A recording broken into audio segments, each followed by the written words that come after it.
Okay, welcome to our health and well-being show here on Uxbridge FM. And it's a big welcome today to Keeley Taverner. Hi, Keeley. Hey. From Key4Change. Indeed, my name's Keeley Taverner. I'm a psychotherapist. I'm passionate about helping people to understand their intimate relationships dilemmas in order to break unhelpful cycles so they can move on with their life. And we are chatting about, because it's New Year, a new year, new me. Indeed, new year, new me. It's that time of year when... Any tips? Well, it's that time of year when there's, I just breezed through Primark yesterday and I saw all the gym clothes at the front door and I thought, yeah, that's a message, isn't it? Like, you're supposed to be getting fit, we're supposed to be losing weight. And I thought how interesting the kind of pressure that there is to make changes, but also that it is a helpful time, being that it is a new year. So if anybody wants to pick up a few tips maybe on, they've got a new project coming up and they want some tips on how to launch it or a new idea or a new business, what are we going to say? Start small? I think starting small is always of the utmost importance. Because, if I want to wear a size 8 at Bognor Regis this year when I go to Butlins, I need to start to think about what are the small steps in between achieving that goal that are going to assist me. Because, as I say to people, you can't eat a whole cow, but you can eat a burger. Yes. Starting small is important because it gives us small wins, and small wins helps us feel like we're on the way, we're making tractions. So start small, people. It's ticking boxes, isn't it, down your list of things to do. If you get the first one ticked, then it's like, oh yeah, the journey's started. Exactly. We're on the way. And I think you also have to work out, there can be generic messages about this time of year and changing, but it's a bit like I try to make myself go to the gym at least 3 times a week. That's good. It's not bad. What is the best part for me? The best part for me is when I shower and leave the gym. I like that feeling. Yeah. I've got that. So you also have to work out how is your reward system? What gives you the motivate? What makes you feel good within working towards that goal? Because if it's just sacrifice, delayed gratification, that can also be a factor in terms of why we give up, we drop off, because we don't get any juice back. We don't get any something that is like, I enjoy that. That's why I like really enjoy I don't enjoy sitting on the machine for 45 minutes. It's not always the greatest, it doesn't always elevate me, but I enjoy the process of leaving and then going to my office and being like, I feel like, the endorphins have done their thing. There you go. So your sort of daily routine, you've got some therapy rooms around the corner in Uxbridge here. What sort of people are you seeing every day? So Key4Change, we're in private practice. And I think that's one of the most important things to say is that people come to us because they're seeking an alternative. They want therapy, but for whatever reason, say they've either had sort of CBT 6 sessions on the NHS and they feel like they need to do more depth. They want to get to the root cause of the issue, or people want to see somebody pretty soon, pretty quick. They don't want to wait. And so we fill that gap. And we have a variety of practitioners, from psychiatrists, we have a mediator, we have counsellors and psychologists who also have worked in the NHS. So myself, my background was probation, where I worked for a number of years. So we're experienced, and we've also worked in a number of public sector organisations, but we've also chosen that actually we want to work independently so that we can help people in a more creative, less bureaucratic way. So people decide, and that's how people really come to find us. Yeah. So they're paying one-off, or they're paying for a series of sessions with you and your colleagues? Yeah, so we also take insurance, so people don't always necessarily have the funds, but there may be a benefits package that they may have. So Cigna, Bupa is also another company we work in partnership with. just to name a few. And then so sometimes people are paying that route. Obviously, sometimes people are funded by family members. Sometimes people are also funded by their work organizations who HR might be concerned about an individual and their needs and might select us deliberately. So some of the reasons why they might select us deliberately can be around being culturally competent as well. So we have therapists from Asian backgrounds, Black backgrounds, mixed, which for some individuals they feel is an important factor when they're selecting their therapist. So we're quite diverse, and we really fill a need for people who want therapy, not in 6 months, not in 6 weeks, who want to see somebody immediately, who are concerned about their behaviour. And what sort of typical problems are you seeing? Is it stress and I think that sort of thing? Well, I think the thing is, and I was saying this yesterday on my Facebook Live, is when we say things like stress or depression or anxiety, it's isolated. That is the outcome. What I'm always interested in is what are your life scenarios that are perpetuating that. And often I find it's relationships. Yeah. Be it family, because we know that can come with a lot of demands, and intimate relationships. So often when we talk about like anxiety, depression, it's really isolated. So it's about how does that show up in the context of, how is that manifesting in the context of someone's lives. So yes, so stress, anxiety, depression are what clients turn up for, and they present, but then it's about the context of their lives. And yeah, and so that's kind of like, I don't want to get into the deepness of it all. I could, but we don't want to go into all of that at the current time. So I think it's often the heart of it is our relationships, and I find that relationships don't get enough attention when people are talking in mainstream. We're not really talking about relationships and how that hampers. Because if someone's depressed, it's highly likely often that we could be a yes person, that we say yes, or we've got family pressures that mean that we dishonor ourselves in order to please, or there might be sanctions should we not please. So we need to kind of like give that the context and then empower people in a way that's safe, because we have to be careful, because if you start finding your voice and you're sanctioned, we don't want to leave people in an unsafe position. No. So it's about being wise as well. Yeah. And what sort of solutions then are you finding for people? I mean, you're talking in these treatment rooms. Mm-hmm. How is that? Give us an example of how that's going to cure someone. Not cure. Ooh, see, that's a funny word, isn't it? It's cure.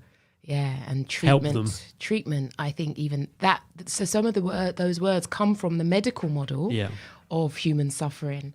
And as a person-centered humanistic psychotherapist, I think I believe that people have the answers in them. However, they've learnt to distrust themselves. So I'm always trying to elicit the answers from individuals, because people will know what's best for them. People, we usually know. Yeah. But for whatever reason, we're not able to honor that or even bring that into our awareness, because sometimes there's so much external noise.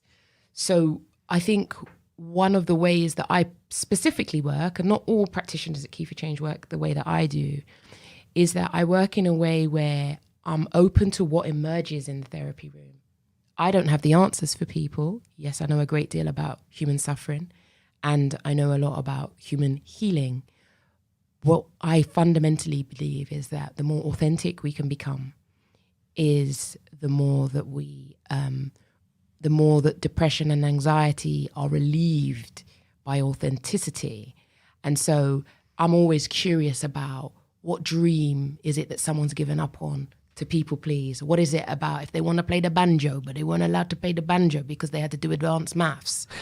I'm about, okay, so maybe you need to do some adult classes on playing the banjo. Yeah. So in some instances, it's almost like people need permission to say yes to themselves. And I'm an advocate I'm an advocate of that. So it's a real magical experience in terms of what people discover about themselves, you know, and how fundamentally pain can be turned into purpose. Yeah. And that's my personal philosophy, and that's my personal story about how I've turned pain of being in a narcissistic one-way relationship into my purpose. And so people who tend to seek me out at Key4Change are usually coming because they're familiar with my story, it resonates with them, and they want to learn, like, ooh, it's that question, like, ooh, who am I? What might I discover about myself? On that, just give us a little bit of a background then on your history. I know you mentioned you were a cashier at IKEA. That probably wasn't the highlight of your CV. But probably gave you an eye-opening experience into the public, how to serve the public. Well, in IKEA back in the 90s, it was no joke because there wasn't so many other branches around, so it was serious, especially when people would get to the till and they hadn't picked up the wardrobe and expected that we would do that. So that was always really fun at IKEA, actually. It almost felt like an extension of college.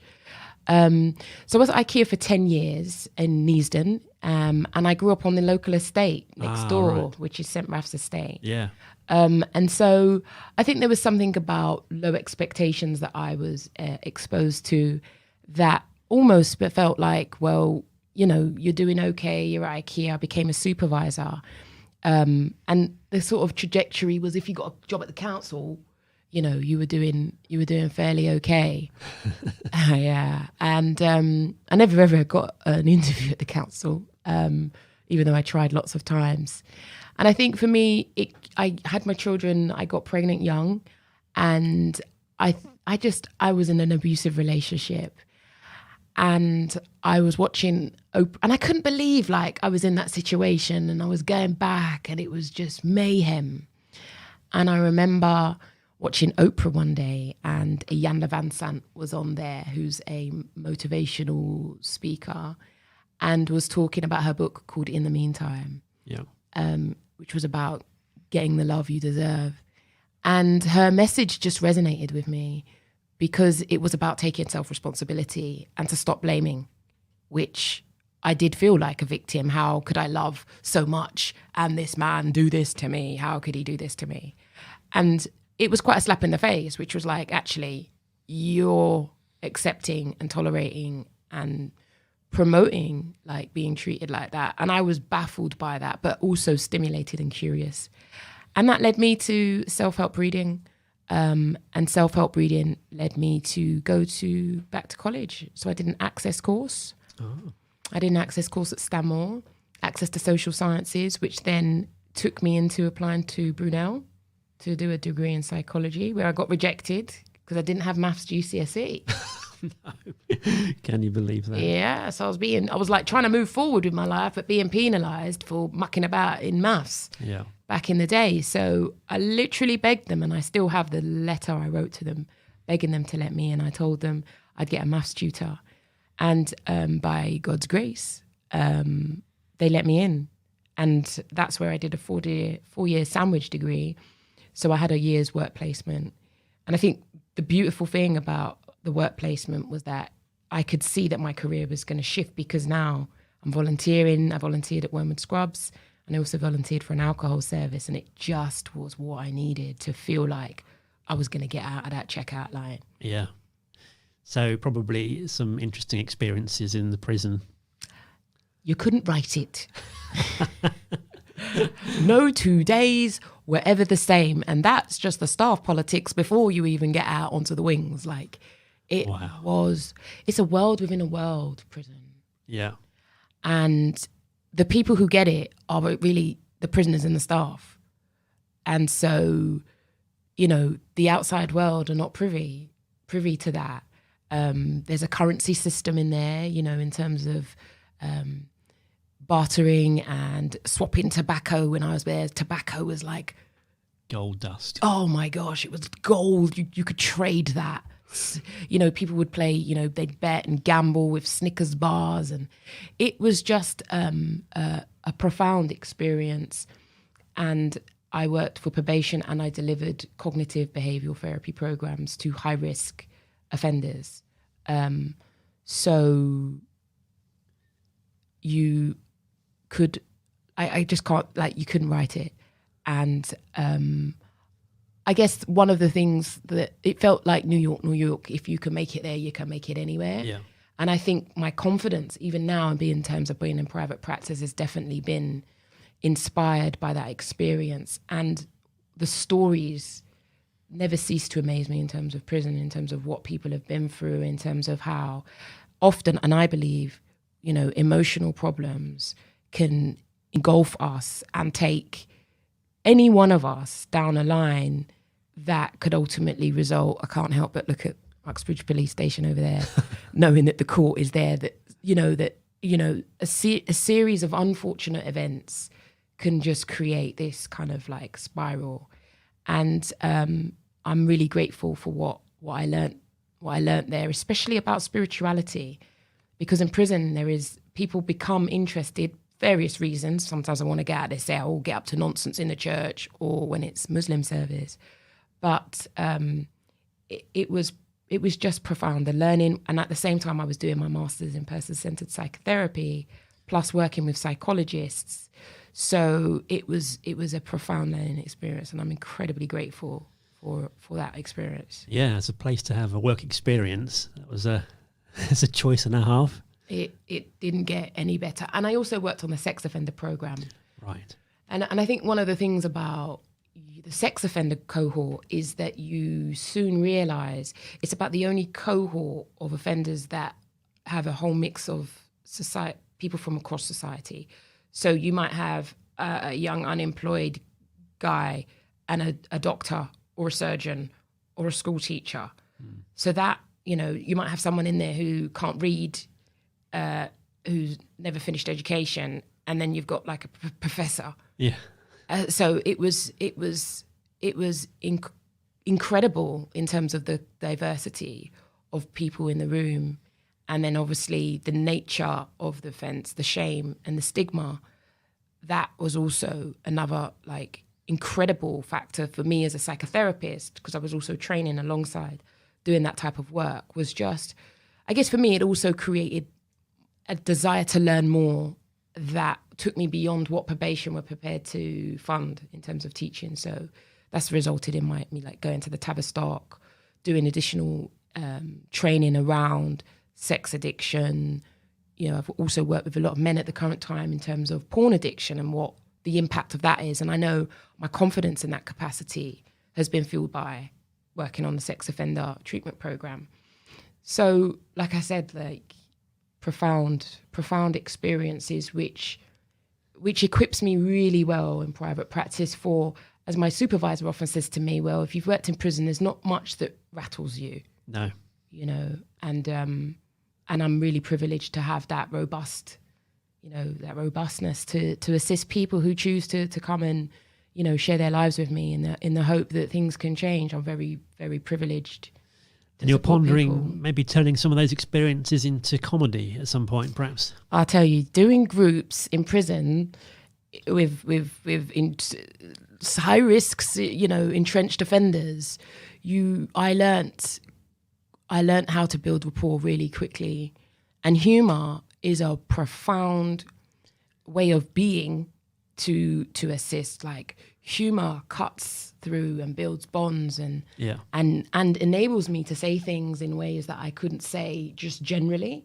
You know, like using humour was quite profound. And so I think some point in my journey I was becoming overwhelmed because I was like training, working in prison. And my supervisor and I talked about what I could do for self-care to get away from sort of basically the social care field. And so I'd always said, you know, prisoners used to always say, it's funny. Like, they'd always like, you crease me up, miss. And so I was like, you know what, I'd like to do a comedy course. And so I went to City Lit and I did a 6-week course. I've also done a course at the comedy school. And who knew? I was trying to get away from psychology, and it's all observational. Yeah. So I do that all the time because because it's what I've done for years. So it's like I was trying to get away from, have a break, and realize the transferable skills I have were very helpful because I noticed minutiae behavior. Yeah. So And it's all talking, isn't it, at the end of the day? it is. So any local comedy promoters around that are listening, if you want to offer Keeley a little, That would be lovely. I want to get back because I want to reach more people.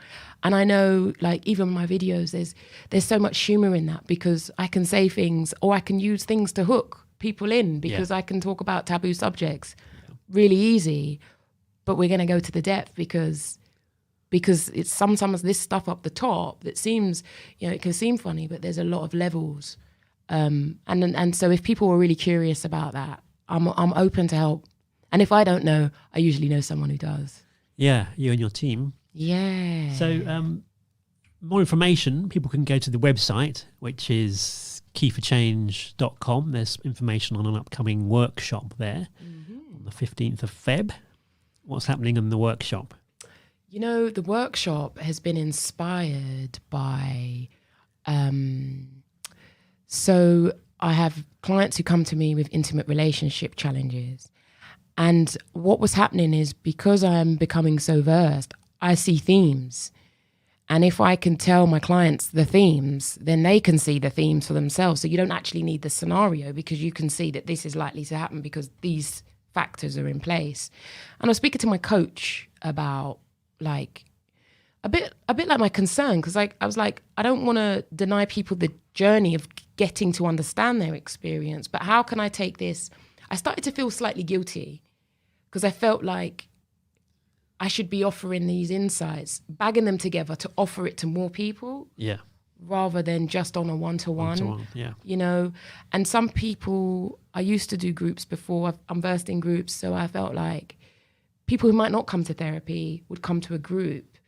People are quite keen on doing groups. So what I've done is I've taken the 6 common themes that I see as factors that are unhelpful in our intimate relationships. And if we can work and get some insight, we can make changes. So that is what the workshop is about. One of the first focuses is about the hook, what hooks us into people. Then we look at whether you go with your head or your heart. Then we look at feeling good enough, because ladies, if we don't feel good enough, we're going to be looking for that external validation. Yeah, we're going to be looking for that. And that sometimes is not helpful because if Derek changes his mind and we're left on our own and we don't like who we are, so we look at how to feel good enough. How can we do that? And then the next step is boundaries. Okay. We got to look at boundaries. Yeah. Because I'm a fan of the block feature. Sometimes we just got to block out the nonsense to protect ourselves. And then we look at embracing change, because I believe that, once we get a handle on that, it's changed. Because if your lifestyle is still the same and Friday nights you feel lonely because it's not there, well, what do you enjoy, be it the banjo, that you might not need to start bringing back into your life, so that you channel your energy instead of looking at whether you got 2 blue ticks and he's online and he's not responded yet and who's that in his profile pic and he's online, who's that on Facebook, and let's be honest, we're all stalking the exes on the old Facebook, Twitter and so on and so forth, that we take that energy, because everything is energy, and we channel it into something purposeful. Something that we may have, a hobby, an interest that we may have left and forgotten. And I believe that if we can channel that energy into something productive, just as I have, who knows what that might happen, how that might enhance or change your life. If somebody would have told me when I was in a refuge, when I fled my home because my daughter's dad was abusive, that today I'd be helping people in the same situation, thinking about becoming a stand-up comedian, I'd be like, are you all right? Are you all right? Like that, I couldn't see that for myself. No.